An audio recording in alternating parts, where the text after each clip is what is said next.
बिस्मिल्लाहिर्रहमानिर्रहीम।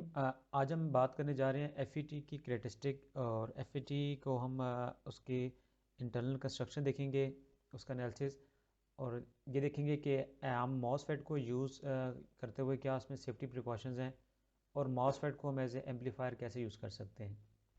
तो नॉर्मली उसके लिए सप्लाई आपको ब्रेडबोर्ड, ऑसिलोस्कोप, मल्टीमीटर और रजिस्टर कैपेसिटर जो रिक्वायर्ड हैं। उससे पहले थोड़ा सा पहले हम एफ़ईटी की बात कर लें कि एफ़ईटी क्या चीज़ है। Field effect transistor, FET stand for, इसके 3 टर्मिनल्स होते हैं और ये आपकी यूनिपोलर डिवाइस है।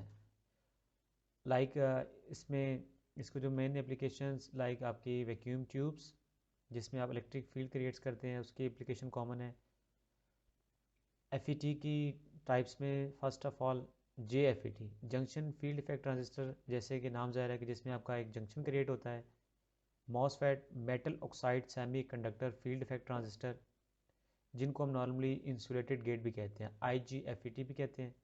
अगर IGFET की फर्दर 2 टाइप्स हैं जिसमें आपका फर्स्ट ऑफ ऑल है D MOSFET, depletion enhancement metal oxide semi conductor field effect transistor, और सेकंड वन उसकी है कि ई मॉसफेट, इन्हांसमेंट टाइप मॉसफेट।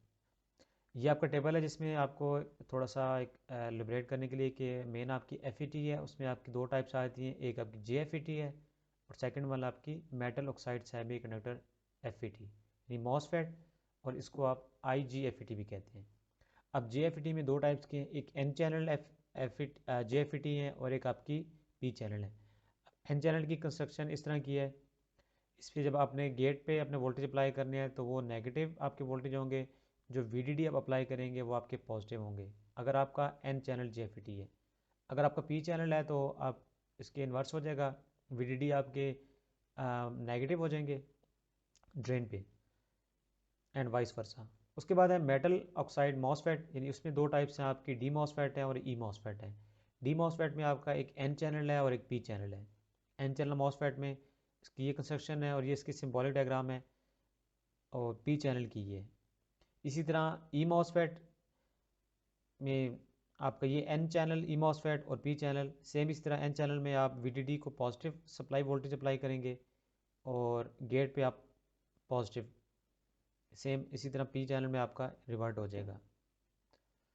अब इसमें थोड़ी सी थ्योरी की हम बात कर लेते हैं। जब आप मॉसफेट को यूज़ करते हैं एज ए स्विच के तौर पर या एज ए एम्पलीफायर के तौर पर, तो नॉर्मली हम उसकी इम्पीडेंस की बात करते हैं। सेम इसी तरह जिस तरह आप BJT में आप इसके जो 3 टर्मिनल्स है like emitter base collector, same इसी तरह यहाँ पर आपके मॉसफेट में भी 3 टर्मिनल्स हैं, gate drain and source.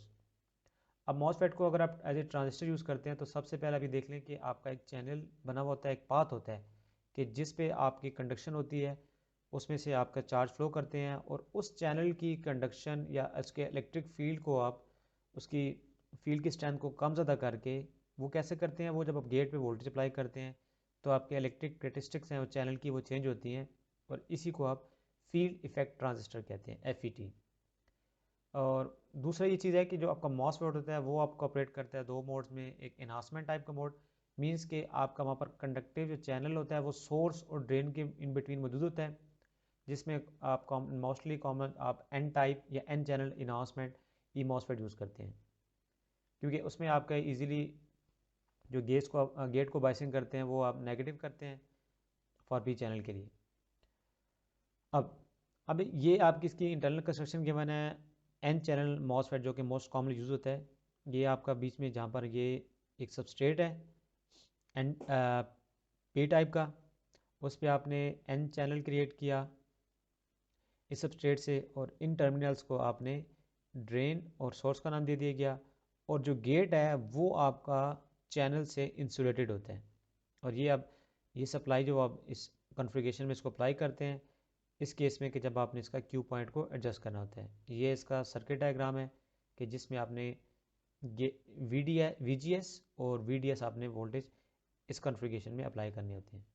Same इसी तरह जिस तरह BJT में आप बेस इमिटर जंक्शन को फॉरवर्ड बाइस करते हैं और एमिट कलेक्टर और बेस जंक्शन को रिवर्स बाइस करते हैं। अब मॉसफेट और या आपका FET अब जिस भी टाइप का है उसमें और BJT में क्या थोड़ा सा डिफरेंस है। नॉर्मली जो आपका मॉसफेट होता है उसमें आपका कनेक्शन गेट का आपके चैनल के साथ नहीं होता। विद कंपेयर टू अगर आप देखें तो बेस एमिटर जंक्शन आपका बीजेटी में आपके दोनों आपस में कनेक्टेड होते हैं। सो इस केस में मॉसफेट के केस में आपका मेटल ऑक्साइड का इलेक्ट्रोड होता है जो कि इलेक्ट्रिकली इंसुलेटेड होता है चैनल से। लेकिन जब ये इंसुलेटेड गेट इसको हम कहते हैं, बट जब आप इसको गेट पे सप्लाई अप्लाई करते हैं तो उस केस में इसकी चैनल की इन्हांसमेंट, इसकी इलेक्ट्रिक फील्ड वेरी करता है। अब अगर आपका नॉर्मली आपके मैक्सिमम केसेस में जो कि मोस्ट कॉमनली यूज़ आपका एन मॉस टाइप है, एन चैनल्स मॉसफेट है। अब उसका अगर आपने सबस्ट्रेट बनाना है तो वो पी टाइप का होगा, तो आपकी जो सोर्स और ड्रेन होगी, जो इलेक्ट्रोड होंगे वो एन टाइप के होंगे। जब आप सप्लाई वोल्टेज अप्लाई करेंगे उसको पॉजिटिव उसके गेट टर्मिनल पे, तो जो पॉजिटिव टर्मिनल्स हैं या पॉजिटिव इलेक्ट्रोड्स हैं वो इलेक्ट्रॉन को अट्रैक्ट करेंगे जो पी टाइप में, और उस सबस्ट्रेट की वजह से आपका गेट्स और उसके बिटवीन एक रीजन क्रिएट हो जाएगा। इसी तरह फ्री इलेक्ट्रॉन की वजह से आपका कंडक्शन स्टार्ट हो जाएगी, और वो जो चैनल आपका होगा, आपका एक बिल्ट इन चैनल होगा, उस चैनल की कंडक्टिविटी आपकी वेरी करेगी। अब वो अगर आप P type P MOSFET use करेंगे तो उस केस में आपकी रिवर्ट हो जाएगी आपकी बाइसिंग। अब अगर आपने मॉसफेट को एज एम्पलीफायर बनाना है ई मॉसफेट को, तो उसमें सबसे पहली चीज़ ये है कि अगर आप जो ई मॉसफेट है आपका वो नॉर्मली ऑफ स्टेट में होता है, जब आपका वो कंडक्शन उसमें नहीं होती, जब डिवाइस आपकी कंडक्ट नहीं करती। सो जब आप कुछ गेट टू सोर्स वोल्टेज उसको अप्लाई करते हैं, पॉजिटिव वोल्टेज अप्लाई करते हैं, तो उस केस में जो उसकी डिप्लेशन है मॉसफेट की वो नॉर्मली चेंज होती है, कंडक्शन चेंज होती है, वोल्टेज आपकी गेट वोल्टेज जो आपकी जब जीरो से वेरी करती है तो उस केस में आपका चैनल की विड्थ वेरी करती है। सो उस केस में जब आपने ई मॉसफेट पे आपने उसमें गेट और सोर्स वोल्टेज अप्लाई नहीं की, वीजीएस आपके लेस होते हैं थ्रेश वोल्टेज से, तो उस केस में आपका जो गेट है वो फॉरवर्ड बाइस केस में उसकी फॉरवर्ड बाइसिंग इंक्रीज होती है, जिसकी वजह से आपका ड्रेन करंट आईडी इंक्रीज होता है, जिसको हम आईडीएस भी कहते हैं, ड्रेन टू सोर्स करंट। जब वो इंक्रीज होता है तो उस केस में आप यही हम कंपैरिजन अगर बाईपोलर ट्रांजिस्टर का देखें तो उस केस में जो आपका मॉसफेट है एज ए एम्पलीफायर के तौर पर काम करता है। मॉस मेटल ऑक्साइड सेमीकंडक्टर जो आपका चैनल्स हैं वो नॉर्मली एक आपका वेरिएबल रेजिस्टेंस की तरह काम करता है, और आप उसको कंट्रोल करते हैं बाय यूजिंग गेट से। सो आपका जितना वो ड्रेन का करंट है वो फ्लो करेगा इन चैनल से, उस केस में आपकी गेट टू सोर्स वोल्टेज हैं वो आपके मेजर करेंगे और देन उसके बाद उसको अपलोड करेंगे। जो जिस तरह आपने बीजेटी में वी आई करेक्टरिस्टिक कर थी, सेम इसी तरह आपकी मॉसफेट में भी इसकी हम वी आई करेक्टरिस्टिक कर दें। ये आप VGS आपकी वैरी होंगी, ये डिफरेंट वैल्यूज़ पे आप इनको चेंज करके देखेंगे कि आपका गेट की कंडक्शन कहाँ स्टार्ट होती है। थ्रेशोल्ड वोल्टेज से जब कम होंगे तो उस केस में आपका ड्रेन करंट फ्लो नहीं करेगा।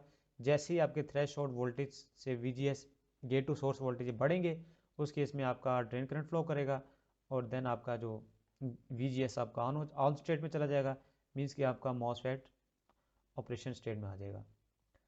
सेम नीचे ये कुछ कैलकुलेशन हैं, अगर आपने इसका GM इसको ट्रांस कंडक्टर्स कहते हैं, अगर आपने ये वैल्यू फाइंड करनी है तो उसका एक फार्मूला ये है। तो अगर आपके पास कोई मॉसफेट गिवन है उसकी डिफरेंट पैरामीटर गिवन है तो यहाँ से आप ये पैरामीटर फाइंड कर सकते हैं। ये आपकी जिस तरह आपके ट्रांजिस्टर की एक स्टैटिस्टिक या इसको DC ट्रांस कंडक्टेंस भी कहते हैं। ये उस केस में है कि जब आपका शॉर्ट सर्किट होता है, यानी कंडक्टेंस आपका आपका चैनल कंप्लीट होता है, तो उस केस में जब आपने गेट टू सोर्स वोल्टेज आपके कम होंगे, आपका करंट फ्लो नहीं करेगा, उस केस में आपका जो मॉसफेट है फील्ड इफेक्ट ट्रांजिस्टर है वो गेट को इतने वोल्टेज नहीं मिलेंगे, जिसकी वजह से आपका जो चैनल है वो एज ए ओपन सर्किट होगा, और जो आपका मॉसफेट है जिसको ट्रांजिस्टर कह रहे हैं वो आपका कट ऑफ स्टेट में होगा और ये एज ए ओपन स्विच काम करेगा। लेकिन इन अदर वर्ड्स आप ये समझ लें सिंपली कि जब आपने गेट पे वोल्टेज अप्लाई नहीं किए हुए, यानी जीरो वोल्टेज है या थ्रेशोल्ड वोल्टेज से कम है, तो उस केस में जो आपका एन चैनल मॉसफेट अगर आप यूज़ कर रहे हैं तो वो आपका ऑफ स्टेट में होगा, आपका चैनल जो है वो कंडक्शन पाथ कंप्लीट नहीं करेगा, तो उस केस में आपका मॉसफेट ऑफ स्टेट में होगा, यानी डिवाइस आपकी टोटली ऑफ होगी। बट जब आप VGS बढ़ाएंगे, बढ़ाते हुए जो थ्रेशोल्ड जो वैल्यूज़ है आपकी वो मॉसफेट की गिवन होती है, आप उसकी डाटा शीट से भी देख सकते हैं, उस थ्रेशोल्ड वैल्यू से जब आप बढ़ाएंगे, अब थ्रेशोल्ड वैल्यू या पॉइंट वो कौन सा पॉइंट होता है कि जहाँ पर आपका चैनल है वो कंडक्शन स्टार्ट कर दे। जिस तरह अगर आप डायोड या BJT के अगर आप डिप्लेशन रीजन की बात करें, जब उससे कंडक्शन स्टार्ट होती है, लाइक अगर 0.7 वोल्ट हैं या 0.3 वोल्ट हैं, तो वो उसके थ्रेशोल्ड वोल्टेज होते हैं। सो अगर आपका एन चैनल है उस केस में, अब अगर आप कट ऑफ मोड की बात करें उस केस में गेट टू सोर्स वोल्टेज है वो आपके लेस देन थ्रेशोल्ड वोल्टेज होते हैं। उस केस में आपका वो सेचुरेशन रीजन में चला जाता है, और आपका जो आई करंट है वही होता है कि जो आपका टोटल फ्लो कर है। तो आई के लिए आपका ये फार्मूला है, यहाँ से आप आई फाइंड कर सकते हैं। VGS gate to source voltage, VTH आपके थ्रेशोल्ड वोल्टेज के आपका कांस्टेंट पैरामीटर है। अब आपने जो इसकी बाइसिंग करनी है, डीसी बाइसिंग इस मॉसफेट की, वो वो इसलिए करनी है आपने, जिस तरह बीजीटी में अगर आप देखते थे तो आप उसका ऑपरेटिंग पॉइंट सेट करते थे, सेम इसी तरह आप मॉसफेट की भी डीसी बाइसिंग करेंगे, जिस केस में आप इसका कोई गेन या एक स्टेबल पॉइंट सेट करेंगे जहाँ जिसके इन बिटवीन आपका मॉसफेट की एम्पलीफिकेशन वेरी करेगी। जिस तरह आपके बीजीटी में कट ऑफ, सेचुरेशन और आपका क्यूसेंट पॉइंट था, सेम इसी तरह अब मॉसफेट में आपके जो रीजन होंगे उनके नाम होगा, उनको हम लीनियर रीजन कहेंगे, सेचुरेशन रीजन होंगे या पिंच ऑफ पॉइंट्स होंगे, और ट्रायोड रीजन होगा। ट्रायोड रीजन वो है जो आपका नॉर्मल रीजन है।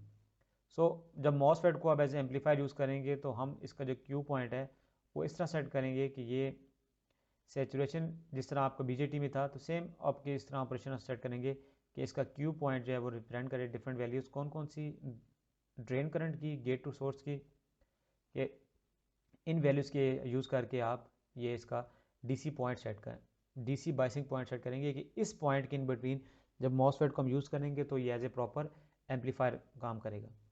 तो ये गेट टू सोर्स वोल्टेज आपकी थ्रेशोल्ड वोल्टेज, जब थ्रेशोल्ड वोल्टेज ज़्यादा होगा उस केस में जब आप बढ़ाएंगे तो ये इसका क्यू पॉइंट सेट होगा। जिस तरह आप बीजेटी की बाइसिंग करके इसको क्यू पॉइंट सेट करते थे, सेम इसी तरह आप मॉसफेट का भी करेंगे। अब हम ये जिस तरह हम बीजेटी में कॉमन एमिटर एम्पलीफायर यूज़ करते थे, यहाँ पर हम कॉमन सोर्स जो मॉसफेट यूज़ करेंगे एज ए एम्पलीफायर के तौर पर, और उसकी हम डीसी बाइसिंग करेंगे। डीसी बाइसिंग के बाद आप इसका क्यू पॉइंट सेट करेंगे, और देन ये डिफरेंस वैल्यूज़ पे आप वैल्यू लेके VGS चेंज करके, थ्रेशोल्ड से पहले, थ्रेशोल्ड के बाद, इन वैल्यूज़ को आप नोट डाउन करके ID को फाइंड करके देन आप इस ग्राफ को प्लॉट करेंगे। जैसे कि नीचे ये एग्जांपल गिवन है ये वाली, जिसमें ये वैल्यूज़ दी हुई हैं, और इन वैल्यूज़ को आपने यूज़ करके आप इसका क्यू पॉइंट भी चेक कर सकते हैं। ये एग्जांपल दी हुई है। अब ये डिपेंड करता है कि आप जो मॉसफेट यूज़ करते हैं उसकी डिफरेंट वैल्यूज़ थ्रेशोल्ड वोल्टेज के हैं, उसके अकॉर्डिंगली वो चेंज हो जाएंगी। और देन डिफरेंट वैल्यूज़ लेके, जैसे कि इस कैरेक्टरिस्टिक कार में आपकी डिफरेंट VGS की वैल्यू लेके आपने वन बाय वन उसको चेक करके इस तरह अपने कैरेक्टरिस्टिक कर्व आपने ड्रॉ करनी है। अब कॉमन सोर्स मॉसफेट जो एम्पलीफायर आपने डिज़ाइन किया वो इस कॉन्फ़िगरेशन में होगा जिस तरह बीजेटी यूज़ करते थे, gate, source and drain sorry. इसी तरह ड्रेन रेजिस्टेंस RD, ये आपके voltage divider resistance R1 R2 है। कपलिंग कैपेसिटर आपने लगाया हुआ है, ये अभी एक कपलिंग कैपेसिटर है जो कि आपकी इनपुट और आउटपुट को आपस में कपल करते हैं। ये आपका रेफरेंस ग्राउंड है, तो यहाँ से आप आउटपुट लेंगे, डिफरेंट वैल्यूज़ लेके आप ये पहले अपने लोड लाइन आपने ड्रा किए, कट ऑफ और सेचुरेशन रीजन, सेचुरेशन पॉइंट लेके, और उसके बाद आपने क्यू पॉइंट को एडजस्ट किया, और ये इसके फार्मूला जो आपने वोल्टेज डिवाइडर से आपने फाइंड आउट किए, VD, ये इन फार्मूलाज को यूज़ करके आपने वैल्यूज़ फाइंड करनी है, RD की भी, RS की भी।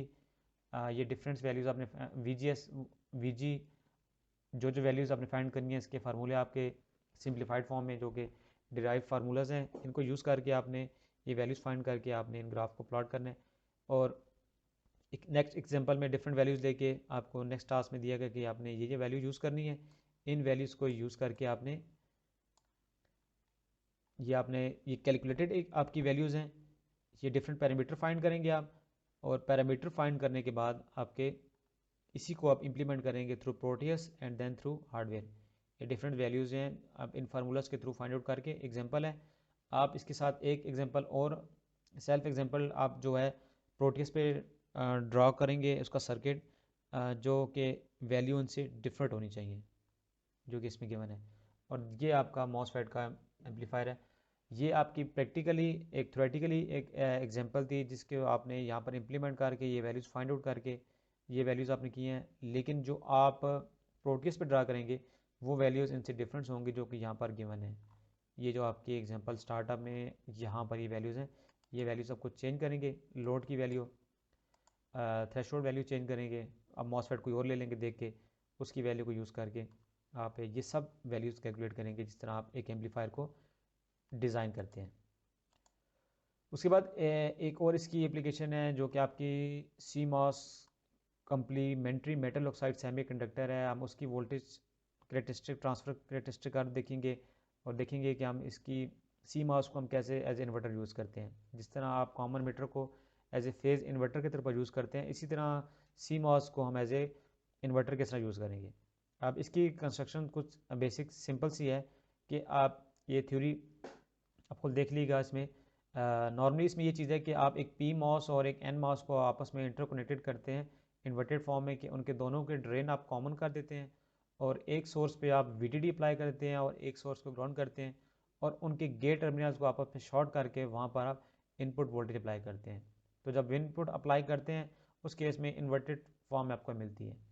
इसकी मोस्ट कॉमनली एप्लीकेशन आपकी डिफरेंट फ्रीक्वेंसीज, आपकी क्लॉक पल्सेस वो जनरेट करने के लिए, डिफरेंट आपके क्लॉक सर्किट्स सिस्टम्स, वहाँ पर आपकी ये ट्रांजिशन लेवल, वहाँ पर आपके इनका आप CMOS इन्वर्टर को यूज़ करते हैं। इसकी वोल्टेज ट्रांसफ़र करेक्टरिस्टिक कर्व कुछ इस टाइप की हैं जो कि आपकी प्रैक्टिक आइडियली हैं।